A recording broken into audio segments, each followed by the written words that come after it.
Ação e Reação, capítulo 15, parte 2. No nosso último encontro, Silas, André Luiz, Hilário, estavam todos ali conversando e estavam levantando pontos. As consequências daquilo que a gente carrega em detrimento das nossas ações. O livro vem todo dizendo sobre isso, mas eles vêm fazendo o quê? Ponderações sobre o marido de Marcela. É Marcela? Vamos voltar aqui um pouquinho, que talvez a gente ache, né? Se não achar, não tem problema, a gente que está seguindo, a gente sabe, né? A gente entende. Quem seguir vai entender. Então, ele está dizendo o seguinte: olha, aquelas pessoas, né, que convivem com tantas outras, quando desencarna, eles vão levando isso também, e ele fala: olha, perfeitamente. Vai carregando toda essa energia. Por isso, às vezes, quando reencarna, a chance de escorregar é grande, porque vem trazendo esses resquícios. Resquícios que precisam ser aparados, né, na carne. Por isso que muitas das vezes as pessoas perguntam assim, gente, mas por que não volta diferente? Né? Não é que a gente volta diferente. Acontece da gente evoluir lá também, lógico, perfeitamente, é possível, isso acontece. Mas certos vícios, certas tendências que nós adquirimos na carne, é na carne que nós precisamos depurar. Então, quando fala assim, gente, por que não veio diferente? Né? Porque tinha que vir igual. Porque passando por determinadas oportunidades, é que o aprendizado ia chegar e ele mesmo ia aparar, né? Como se fosse uma lixa que chegasse ali e lixasse um ponto onde estava ali espetando. Então, vem e muitas das vezes escorrega, porque vem trazendo esses resquícios, não consegue lidar com ele e escorrega, cai aí no mesmo ponto. E aí nós terminamos com Hilário perguntando, né? Tudo isso em razão da sede dos prazeres sexuais, a questão dos pais abandonarem os filhos, as mães que rejeitam rebentos, né? Então, ele fala, muitas das vezes isso acontece em razão dos prazeres sexuais que, não raros, lhes situam os passos nas sendas, nos caminhos tenebrosos do crime. Todas essas falhas acompanham o espírito, além da armadura da carne. Ele fala, como não? Cada consciência é uma criação de Deus e cada existência é um elo sagrado na corrente da vida, em que Deus palpita e se manifesta. Responderemos por todos os golpes destrutivos que vibramos nos corações alheios e não nos permitiremos repouso enquanto não consertarmos valorosos os serviços de reajuste. Nós estamos carregando conosco todos os nossos erros. E podem ter certeza que nós mesmos não vamos descansar enquanto não tiver retirado de nós aquele carimbo que um dia nós mesmos chegamos e carimbamos com os nossos atos, com as nossas imperfeições e com os nossos atos, muitas das vezes impensados, levados aí pelos prazeres aos quais nós não deveríamos nos sucumbir a eles. Quantos pais não abandonam os seus filhos por prazer sexual, ou seja lá o que for, com outras mulheres? Ah, fulano vai pagar centil por centil, não é assim que a pessoa fala? E paga. Ah, fulano está pagando porque o outro rogou uma praga. Não. Cada um de nós está passando por algo que um dia nós mesmos colocamos no nosso caminho. Então, se diante de tudo que tem uma ação, tem uma reação, a ação é tida por nós, a reação vem em direção também a nós.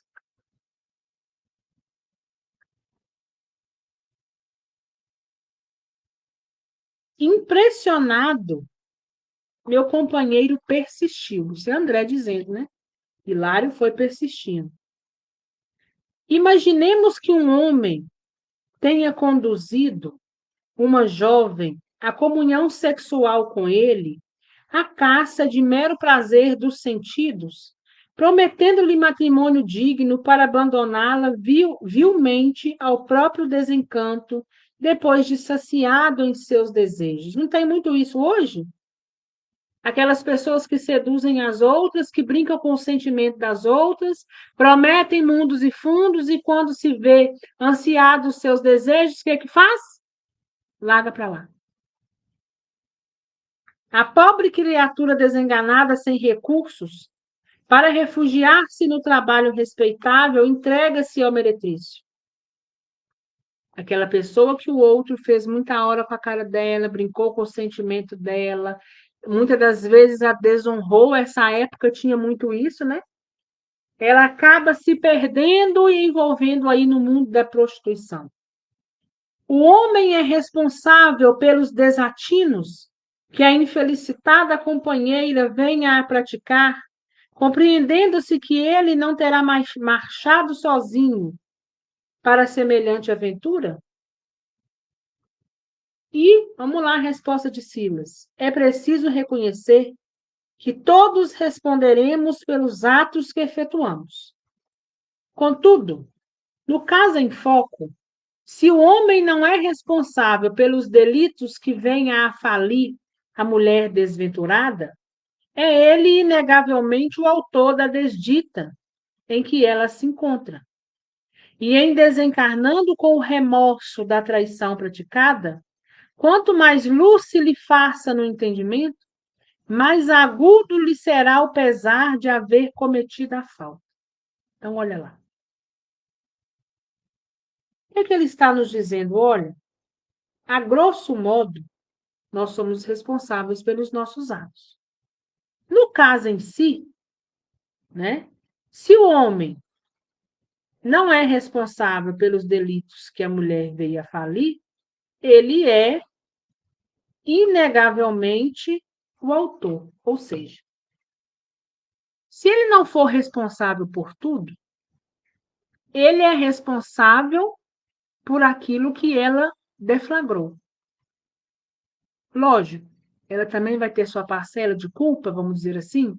Ela poderia ter discernimento? Poderia. Mas se ela assim não o tem e lança-se por esse caminho, ele também é corresponsável por isso. Então, a gente sabe que a gente vai evoluindo. Esse homem, um dia também irá evoluir. Quanto mais evoluído ele for, mais remorso e mais pesar ele vai ter diante dessa atitude que ele um dia teve. E aí ele terá nele a necessidade de suprir aquilo. Ele vai se sentir, muitas das vezes, envergonhado pelos seus atos. Maria Tita que eu digo, eu já conversei com ela sobre isso. Ela vai me dar licença para mim comentar um pouco. Tem um familiar arrependidíssimo pelos atos. Está envergonhado, está entristecido, não está conseguindo nem permanecer no lugar pela vergonha do ato que cometeu. Não dou 2 tempos para começar a trabalhar a reencarnação. Por quê? Porque não vai conseguir permanecer com a vergonha e com o remorso que carrega. Ah, mas as outras pessoas, os outros espíritos que estão lá o julgam? Não. Ele até pode achar que o julgam, mas a vergonha é tamanha que a todo canto e a todo lugar que ele olha, ele acha que tem alguém o julgando, que tem alguém apontando. Mas, na verdade, é a própria consciência. É responsável por aquilo que fez. E não fez pouca coisa, não, tá? Tem muito aí a reparar. Trabalhará naturalmente para levantá-la do abismo a que ela se arrojou por segui-lo confiante e reconduzi-la à reencarnação em cujos liames se demorará, aceitando-a por esposa ou filha, de modo a entregar-lhe o puro amor prometido, sofrendo para regenerar-lhe a mente em desequilíbrio e resgatando a sua consciência entenebrecida pela culpa. Nós teremos em nós a necessidade de consertar. E não obstante, muitas das vezes, essa necessidade de consertar vai nos roer a carne. Mudança de hábito, muitas das vezes, é feita com sofrimento. A mudança, ela, de imediato, você sofre por ela. Porque lembra? Já desenvolveu-se um automatismo em prol daquilo. Se eu desenvolvo um automatismo, eu voltar ou não fazê-lo mais também demanda tempo. Demanda muitas das vezes passar por certo sofrimento, por certas coisas que às vezes não seria necessário se a minha atitude lá atrás fosse diferente, tivesse sido diferente. Da mesma forma, disse Hilário, notamos na sociedade terrestre homens arruinados por mulheres desleais, que os precipitaram na criminalidade e no vício. Da mesma forma, mulheres que levaram homens à perdição. Então, é de ambos os lados. A grosso modo se você derrubou, você vai ter que levantar.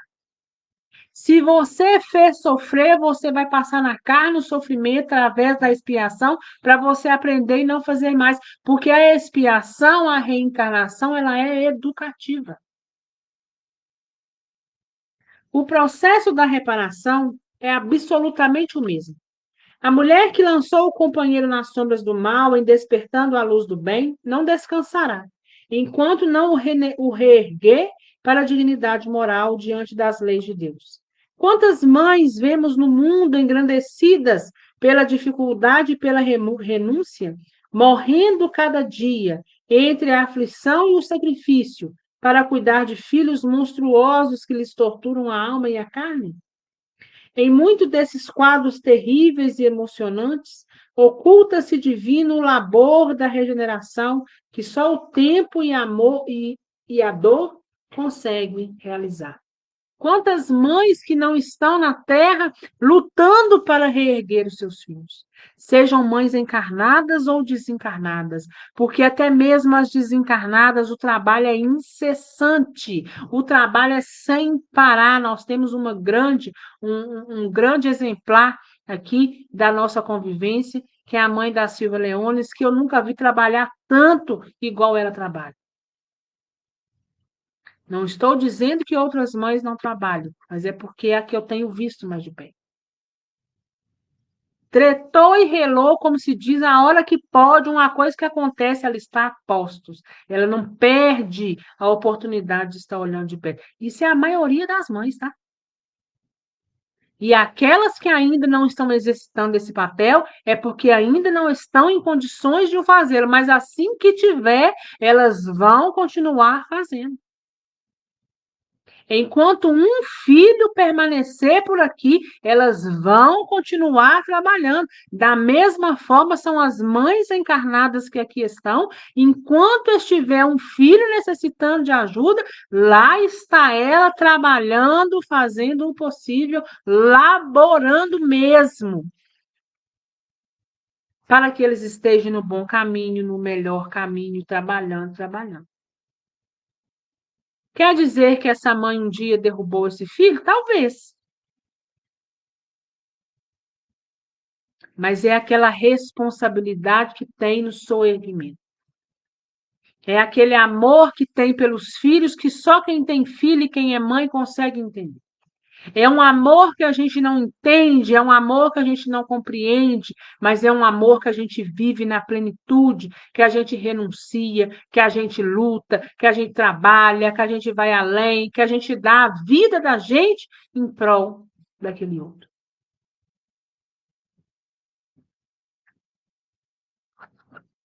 Tudo isso, meu amigo, tornou hilário com a manifesta amargura. Nos obriga a reconhecer que nas falhas do campo genésico temos a considerar, acima de tudo, a crueldade mental que praticamos em nome do amor. Muitas das vezes a gente comete crueldades acreditando que aquilo ali é uma forma de amor, e a obsessão é uma delas. Às vezes a gente adentra caminhos tão equivocados que a gente não percebe, a gente acha que aquilo que a gente está exercitando é amor,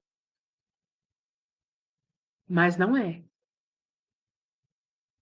A gente, muitas das vezes, está cometendo um crime contra o outro, quando a gente não respeita o projeto reencarnatório do outro, quando a gente quer que o outro permaneça por puro egoísmo nosso, para satisfazer as nossas vontades, trancafiando o outro aonde não precisa trancafiar, não deixando que o outro seja livre e que trilhe o seu próprio caminho, quando a gente deixa de ter empatia pelo próximo, quando a gente não se coloca no lugar do outro.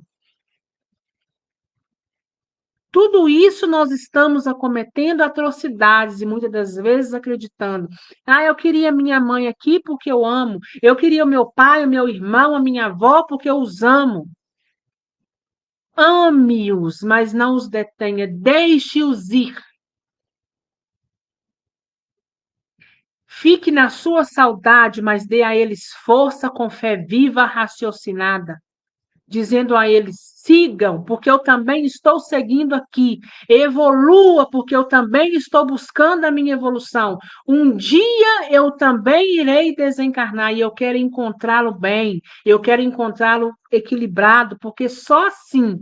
Ambos os lados estando bem e equilibrados é que o nosso reencontro irá acontecer. Fora isso, estaremos ainda o quê? Separados, ainda que em espírito. Então, muitos não têm essa consciência, né? Não trabalha. Nós precisamos trabalhar em nós hoje para que desde agora a gente já comece o quê? A angariar um lado positivo. Ainda que no mundo espiritual, onde estão os espíritos errantes. Porque a gente sabe que a gente ainda erra muito.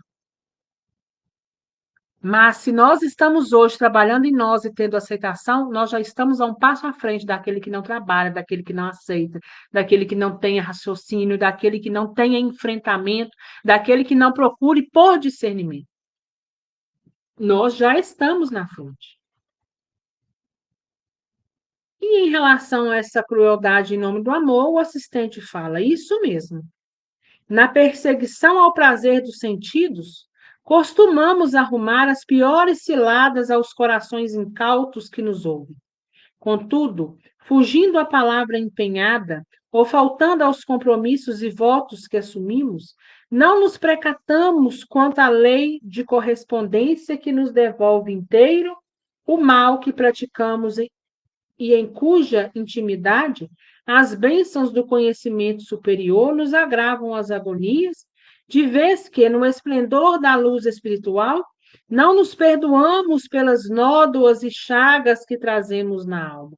Isso para não falar nos crimes passionais perpetrados na sociedade humana todos os dias pelos abusos das faculdades sexuais, destinadas a criar a família, a educação, a beneficência, a arte e a beleza entre os homens. Os abusos. Nós vamos ver nesses abusos em que nós mesmos cometemos agonias, chagas, feridas em nós, que nós vamos almejar tanto consertar e fechar. E vamos olhar para cada um delas um dia com tanto arrependimento, que a gente mesmo vai virar e falar: eu posso voltar? Jesus me deu a oportunidade de voltar.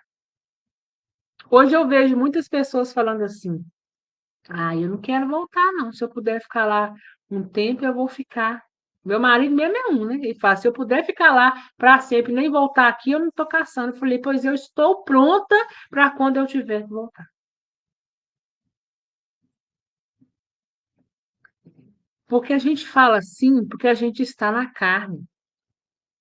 Do mesmo modo de quando a gente está lá planejando o nosso projeto reencarnatório, a gente acha: não, eu vou conseguir. Vê lá, vai ser fácil. Coloca mais um fardo aí, eu vou passar. Vou passar, você vai ver. Eu vou conseguir, isso aí é fichinha. Aí vem para cá, você fala, misericórdia, eu quero voltar, né? Misericórdia, tá difícil demais. Mas quando você chegar do outro lado, começar a visualizar suas chagas, começar a visualizar aquilo que está carimbado em você, a gente, de uma certa forma, vai se sentir sujo. E a gente vai procurar meios de lavar aquelas feridas, de fechar aquelas feridas, e nós vamos ter a seguinte resposta: essas feridas somente podem ser fechadas na carne. E aí, como é que você faz? Você vai ficar lá? Eu venho correndo depressa, minha filha, para poder purgar e passar o que eu preciso, na certeza de que o sofrimento não é bom. Tem hora que a gente passa por cada coisa que você fala, Senhor, tem de mim misericórdia. Mas a gente pensa em Jesus. Olha o que Jesus enfrentou sem nada dever. Somente veio para nos ensinar a lei do amor. Então eu preciso passar com paciência. Muitas das vezes, dentro dessa paciência, tem agonia, tem ansiedade, muitas das vezes tem angústia, tem, é angustiante. Às vezes o caminho que a gente passa, a gente fala, Senhor, misericórdia nesse caminho, meu Deus. Tem hora que a gente acha que a gente não vai conseguir, mas a gente lembra de Jesus dizendo a todo momento: tem de bom ânimo, eu venci o mundo. Então a gente também vai no anseio de vencer. E aí a gente volta, e aí a gente reencarna, né? A gente procura alguém que deseje nos receber, e para isso nós precisamos ter amigos. Lembra da importância dos amigos para nos receber? E aí a gente acha pessoas que vai nos amparar, vai abrir as portas para que a gente possa chegar. De repente não será a mãe que a gente tanto sonhou, nem os pais que a gente tanto sonhou, mas terá ainda aí uma oportunidade de Jesus para conosco de evoluir, né, e de crescer enquanto indivíduo. Esses abusos são responsáveis não apenas por largos tormentos nas regiões infernais, mas também por muitas moléstias e monstruosidades que assombram a vida terrestre, porquanto as delinquências do sexo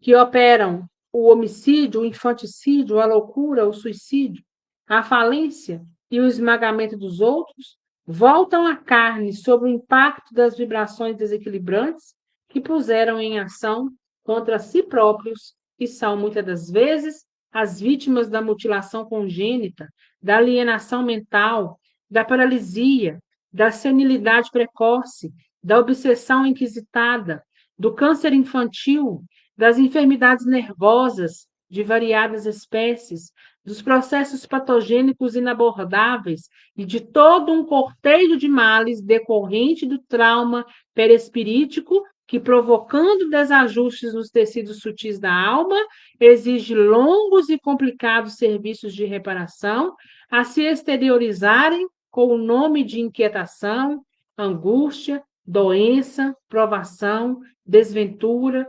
idiotia, sofrimento e miséria. Veja bem, algum dos pontos que nós podemos trazer conosco se a gente estiver aí dentro dos abusos, dos excessos.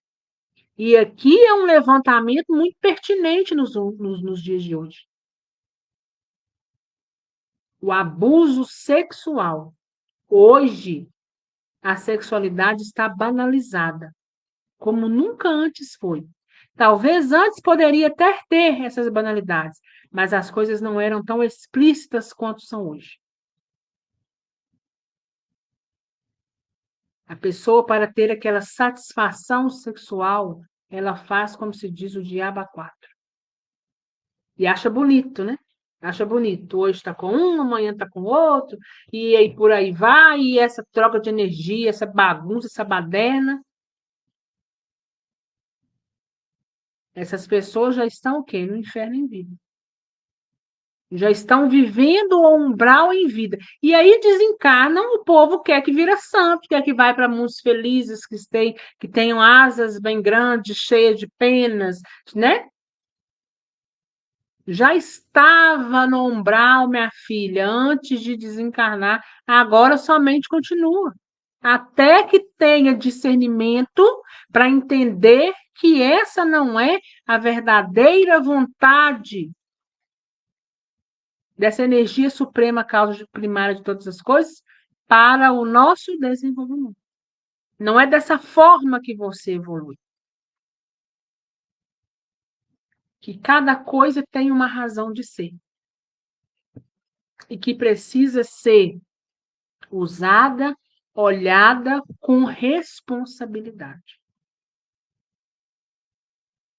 Aliás, muito antes da pompa terminológica das escolas psicanalistas modernas, que se permitiam arrojadas conjecturas em torno das deflagrações mentais, há quase 20 séculos ensinou-nos Jesus que todo aquele que comete o mal é escravo do mal. E podemos acrescentar que para sanar o mal a que houvermos escravizado o coração, é imprescindível sofrer a expurgação que o extirpa. Se eu fiz sofrer pela espada A, é pela espada A que eu preciso purgar para extirpar, tirar de mim aquilo que um dia eu impetrei, né? Coloquei sobre o outro. A conversação com que esmorecia, no entanto, Hilário, interessado em dirimir as dúvidas que lhe escaldavam a cabeça, tomou novamente a palavra e indagou sem preâmbulos. E os problemas inquietantes da inversão? Silas deu-se pressa em aclarar. Não será preciso alongar elucidações, considerando que o sexo, na essência, é a soma das qualidades passíveis ou positivas do campo mental do ser. É natural que o espírito, acentuadamente feminino, se demore séculos e séculos nas linhas evolutivas da mulher, e que o espírito marcadamente masculino se detenha por longo tempo nas experiências do homem. É muito comum, se você reencarna, começa a reencarnar como mulher, até que você depura tudo que você poderia depurar dentro desse sexo feminino, né? Porque o sexo feminino vê as coisas muito diferentes do masculino, né? Então é normal que você passe longos períodos ali até que você aprenda que tudo esgote, e vasto tempo também você passa no masculino até que você se esgote. Contudo, em muitas ocasiões, quando o homem tiraniza a mulher, furtando-lhe os direitos e cometendo abusos em nome de sua pretensa superioridade, desorganiza-se ele próprio a tal ponto que, inconsciente e desequilibrado, é conduzido pelos agentes da lei divina a renascimento doloroso em corpo feminino, para que, no extremo desconforto íntimo, aprenda a venerar na mulher sua irmã e companheira, filha e mãe diante de Deus, ocorrendo idêntica situação à mulher criminosa, que, depois de arrastar o homem à devassidão e à delinquência, cria para si mesmo terrível alienação mental para além do túmulo, requisitando quase sempre a internação em corpo masculino, a fim de que, nas teias do infortúnio de sua atividade, saiba edificar no seu ser o respeito que deve ao homem perante o Senhor. Abuso demais, estou encarnado como homem. Abuso demais das mulheres. Eu próprio começo a lapidar o meu ambiente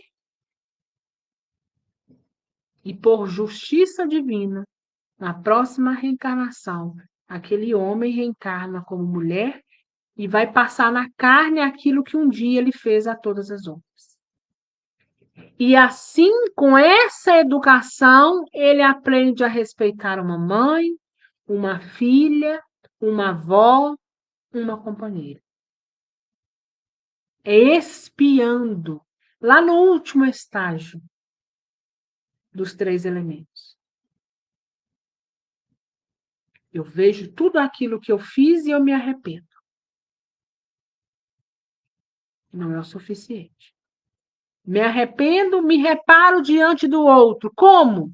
Fazendo a ele uma coisa boa, aonde se eu um dia fiz a ele alguma coisa ruim, hoje eu faço uma coisa boa. Não é o suficiente. Agora você vai passar na carne aquilo que você fez. Se você fez a várias mulheres, você vai ir como mulher para você aprender tudo que você fez um dia passar e que você precisa. Só assim você vai aparar essas arestas.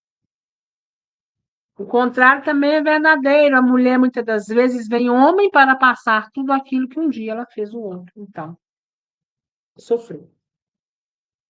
Nessa definição, porém, não incluímos os grandes corações e os belos caracteres que, em muitas circunstâncias, reencarnam em corpos que lhes não lhes não correspondem aos mais recônditos sentimentos. Posição solicitada por eles próprios no intuito de operarem com mais segurança e valor, não só o acrisolamento moral de si mesmo, como também a execução de tarefas especializadas através de estágios perigosos de solidão em favor do campo social terrestre, que lhe vale da renúncia construtiva para acelerar o passo no entendimento da vida e no progresso espiritual.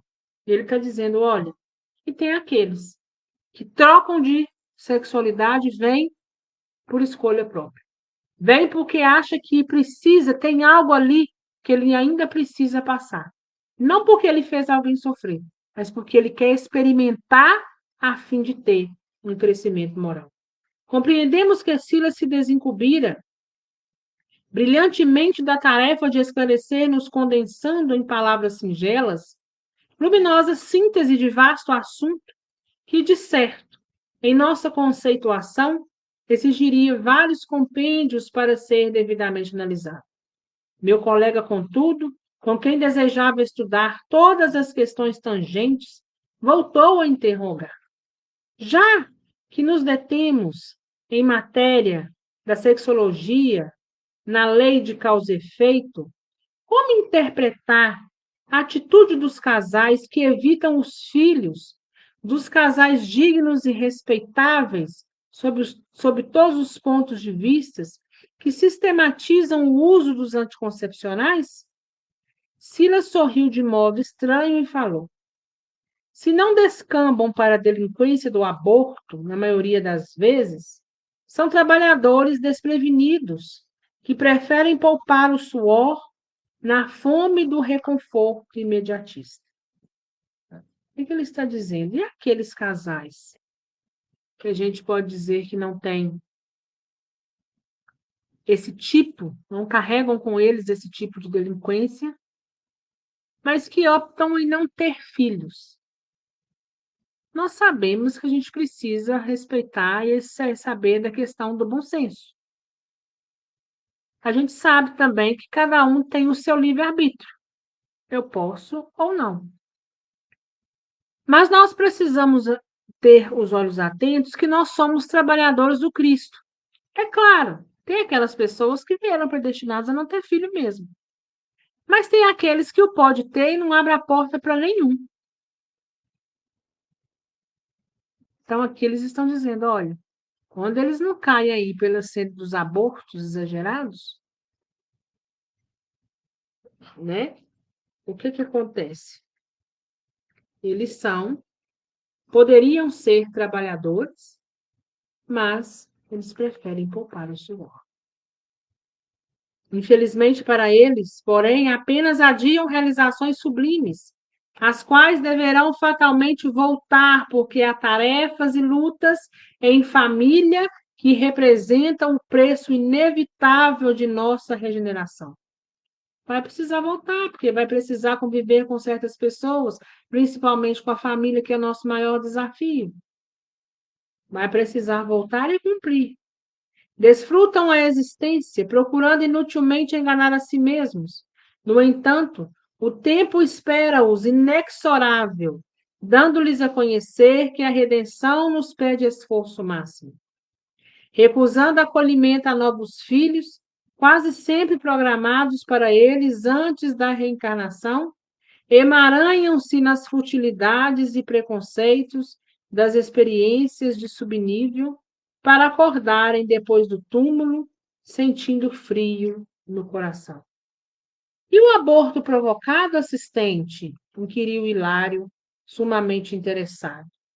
Diante da circunspecção com que a sua palavra reveste o assunto, é de presumir, seja ele falta grave. Falta grave? Será melhor dizer doloroso crime. Arrancar uma criança ao materno seio é infanticídio, confesso. A mulher que o promove, ou que venha a conestar semelhante delito, é constrangida por leis irrevogáveis a sofrer alterações deprimentes no centro genésico de sua alma, predispondo-se geralmente a dolorosas enfermidades, quais sejam a metrite, o vaginismo, a metralgia, o infarte uterino, a tumoração cancerosa, flagelos esses com os quais muitas das vezes desencarna, demandando o além para responder perante a justiça divina, pelo crime praticado. É então que se reconhece rediviva, mas doente e infeliz, porque pela incessante recapitulação mental do ato abominável, através do remorso, reterá por tempo longo a degenerescência das forças genitais. E como se recuperará dos lamentáveis acidentes dessa ordem? O assistente pensou por momentos rápidos e acrescentou: imaginem vocês a matriz mutilada ou deformada na mesa cerâmica. De certo que o oleiro não se utilizará dela para a modelagem de vaso nobre, mas aproveitar-se-lhe-á o concurso com experimentos de segunda e terceira classe. A mulher que corrompeu voluntariamente o seu centro genésico receberá de futuro almas que viciaram a forma que lhes é peculiar. E será mãe de criminosos e suicidas no campo da reencarnação, regenerando as energias sutis do perispírito através do sacrifício nobilitante com que se devolverá aos filhos torturados e infelizes de sua carne, aprendendo a orar, a servir com nobreza e a mentalizar a maternidade pura e sadia, que acabará reconquistando ao preço de sofrimento e trabalho justo. Ou seja, não está escape de ter que um dia aquela alma que foi ali retirada, impedida, um dia ela terá que recebê-la de volta.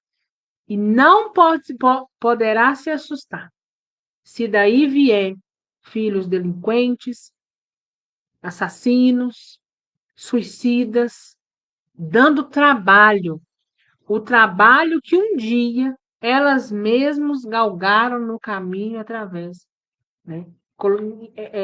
Não através, mas em cima de uma influência que deteve naqueles espíritos. Porque quando acontece essa questão do aborto, das duas, uma. Ou esse espírito que estava para vir é um espírito que está de boa, está evoluído, ele vai te perdoar e vai seguir, ou se tiver a oportunidade, ele vai retornar, ou nasce ali um inimigo espiritual. Porque você já tinha com ele um tratado e no meio do caminho você desfez. Muitas das vezes você é o devedor. E aí o credor do outro lado se revolta tamanho que surge aí um inimigo espiritual. E a revolta vem incrustada no perispírito daquele, e aquela será responsável por ajudar a lapidar, a consertar esse campo que um dia ela mesma bagunçou. Né? Inexplicavelmente, Lara emudeceu. e à face da lógica em que se baseavam as anotações de Silas, não tive coragem de prosseguir perguntando, absorvido então pelo temor de aprofundar excesso num terreno em que terminaria por esbarrar nos detritos dos meus próprios erros, preferindo assim o silêncio para reaprender e pensar. Que nós possamos adquirir a cada dia um pouco mais de discernimento, um pouco mais de força, um pouco mais de fé para trilhar o caminho da maneira que a gente precisa trilhar. Porque cada um de nós, na imperfeição que a gente carrega, muitas das vezes a gente escorrega, a gente cai, a gente faz as mesmas coisas, a gente não aprende. Mas enquanto a gente não aprender, nós vamos passando de novo. E muitas das vezes esse passar de novo vai nos envolver sentimento cada vez mais o quê? Potencializado. Que Deus tenha de nós misericórdia e que nós possamos seguir nosso caminho com fé, com compreensão, mas, sobretudo, com discernimento. Alguma dúvida, gente?